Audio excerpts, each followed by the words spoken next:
There has been an unending attack on everything that I hold near and dear. There isn't any aspect of my life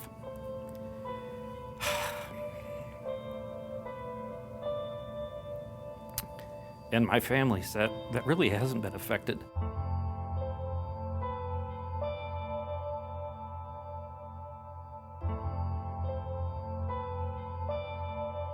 What Scott Walker did was he pitted Wisconsinite against Wisconsinite. He's torn our state apart. There was no warning that this kind of attack would take place. Collective bargaining rights, Due process, Health insurance. tenure. Retirement benefits. Every teacher in Wisconsin, depending on their pay, now gets paid between $2,000 and $5,000 a year less than they did a year ago. all those things that We fought for years and years and years, lost. We got the word out, this is what's happening. it was boots on the ground in Madison. Massive protests. I walked arm in arm with people who weren't public employees, who knew what this governor was doing was wrong. And that's one of the things that kept everybody going.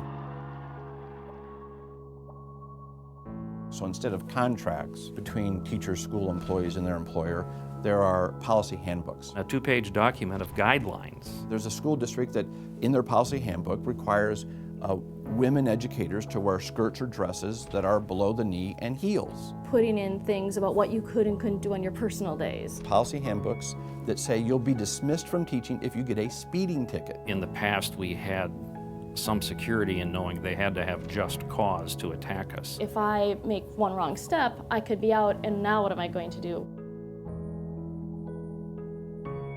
In terms of tenure or due process protection or seniority, effectively that's all been eliminated. Many teachers were forced to retire and leave the profession. School district could just decide, we want to save a little money this year, so we'll lay off the more expensive people. My dad retired about 2 to 3 years early because he simply couldn't afford to keep teaching. There were hundreds of years of experience that were lost.